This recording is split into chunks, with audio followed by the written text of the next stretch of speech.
Coming up on Mountain News this morning, folks here in Hazard continue to see some issues with their water, and a high school in our region learns some lessons from a special visitor.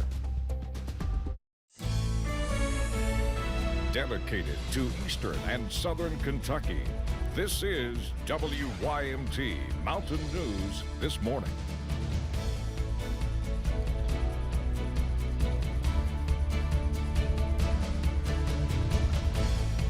Good morning. It's finally Friday. The weekend is almost here. I'm Dakota Makris, and it's 5:33. Good morning to you, and let's take it over to Brandon for a look at our wintry forecast this morning. And Brandon, I am just amazed by how fast the temperatures dropped. Because yesterday when I left work, I ran some errands wearing Chacos, and now this morning I'm bundling up to come into work. So it just amazes me just how fast those temperatures really just dropped. Listen, we got to 64 yesterday in Whitesburg, and now this morning we're barely in the 20s and 30s across most of the region. So that's a pretty good drop there in the last little bit. So continue to watch that today. We're continuing to watch a little bit of moisture that's still moving through the area this morning, and more to come a little bit later on. Let's take a look at that on the satellite and radar for the state view, and you can see the pink and purple and green moving out, but the blue trying to move in to replace it there. That is the snow. The pink and purple, freezing rain and sleet, but the bulk of that moisture moving out for now. We're going to continue to, again, see the possibility for more of snow this afternoon, but not a whole lot there. We're seeing what possibly could be some ice, and it's hard to tell right there on the trees. And let me see if I can circle it for you here, right there at US 119, US 23 at Jenkins. I think right there is some ice. Looks like it anyway. So that's something we're kind of keeping an eye on in the higher elevations this morning. So be aware of that, and be aware of black ice from all the water on the road starting to freeze.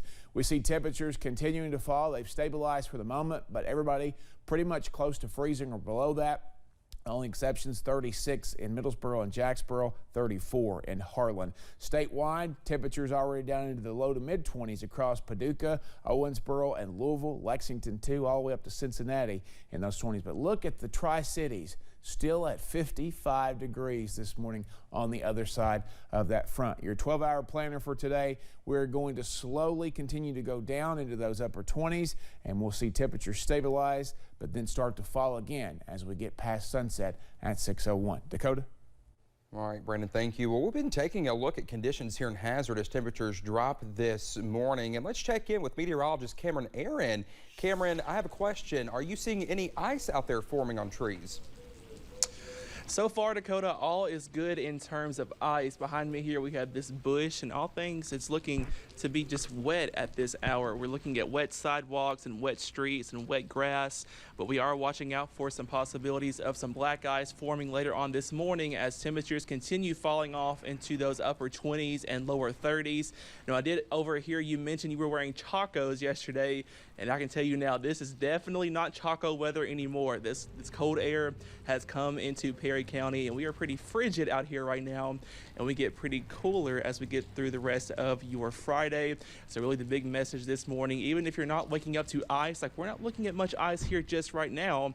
However, we could still see some later on this morning, so please take it slow out there. Stay home if you can, but if you can't, just be sure to give yourself plenty of time and get there safely. Dakota?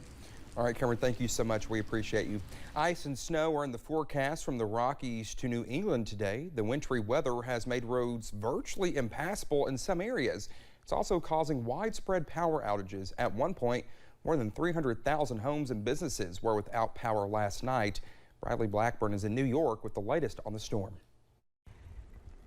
A massive winter storm is inching its way across the U.S. This is generally just going to make for a horrible morning commute. At its height, the system stretched from Texas to Maine, prompting weather alerts and warnings along a roughly 2,300-mile corridor.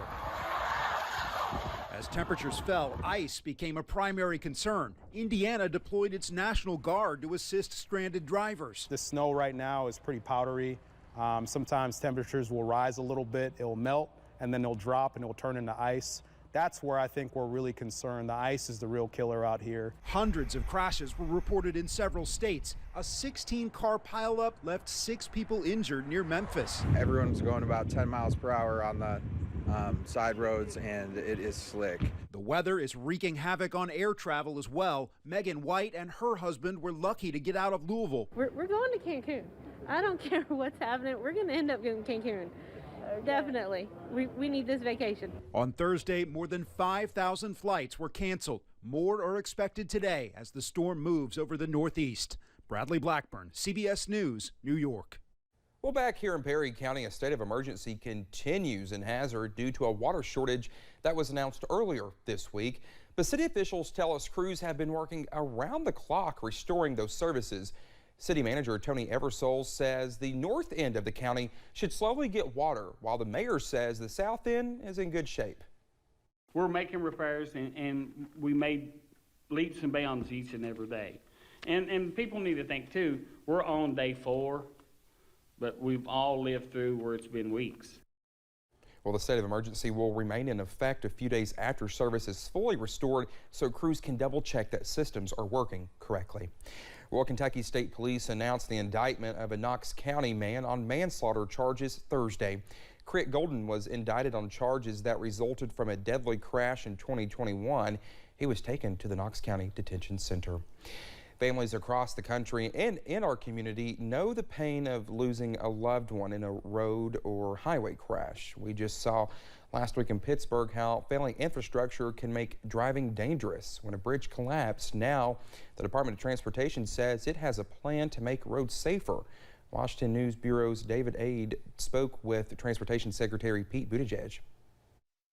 American roads are getting deadlier. The Department of Transportation says its new plan aims to reduce roadway fatalities. Advocates I spoke with want more details and say they'll wait to celebrate until plans turn into action. The federal investigation into last week's bridge collapse in Pittsburgh continues. I asked Department of Transportation Secretary Pete Buttigieg whether the collapse changes how he encourages states to use new infrastructure funding. I do think it's a reminder of the importance of that maintenance work. It's unglamorous, but it's a very important piece of this. Buttigieg says safety is the most important thing to consider. He tells me he's laying out a new DOT plan to reduce deaths and injuries on American roads and highways. That means safer vehicles, safer road designs, safer people, safer speeds, and paying attention to the care that people get when there is a crash in the immediate aftermath. I spoke with Kathy Chase, president of Advocates for Highway and Auto Safety, a group which pushes for policy it believes will make roads safer. The issuance of a plan is the easy part, if you will.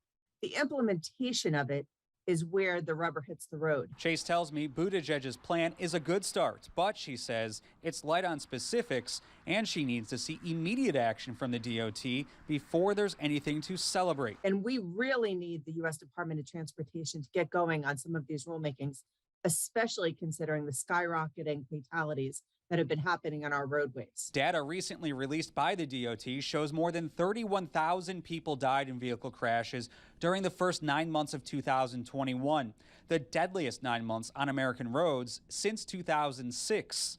Buttigieg and Chase say those numbers show why quick action is needed to make roads safer. In Washington, I'm David Aide. Well, for drivers in the Whitley County area, you might want to listen up. Your commute will be a bit longer on Monday. Transportation cabinet officials announced a bridging project along Kentucky 296 will be causing those road delays. A detour will be placed along US 25 West.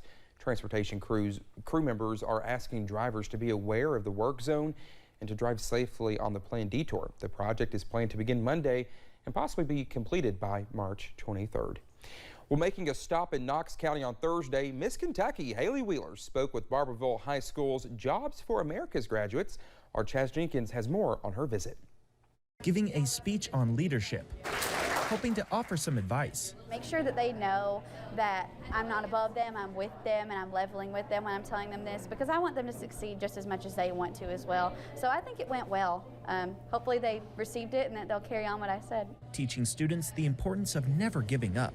Her story is very crucial for my students to hear, because a lot of us don't make it the first time we try something. You have to keep trying it to get what you want. Appreciating the opportunity to hear Miss Kentucky speak. I think that really helped our JAG students learn the difference between failure and opportunity, to just get back up on their feet, and it just gave us a new perspective of how leadership can be. Discussing humility and never forgetting your roots. The kids will remember that one.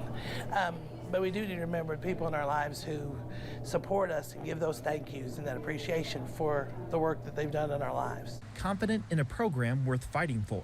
They're going to put kids on the precipice of success when a lot of people have told them they couldn't reach it. And so that for me is a big honor to be able to talk to these children and to know that the future's in good hands because they're going to believe in themselves and they're going to have the tools they need to succeed. Inspiring the next generation of workers.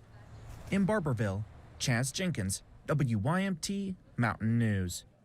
Well, Smith says this is the 4th year the program has been held for students in the area. Well-known comedian Pete Davidson is coming to Eastern Kentucky University March 24th. Now, the Saturday Night Live star will be performing at the EKU Center for the Arts. Ticket sales for this event begin Monday, February 7th, and we have that link to buy tickets on our website at WYMT.com. Well, just ahead this morning, a famous actor opens up about one of his movie roles no one ever got to see on the big screen. While we might not have seen as much freezing rain in some areas as expected, we are not out of the woods yet when it comes to ice. I'll track out the rest of your day in about 3 minutes.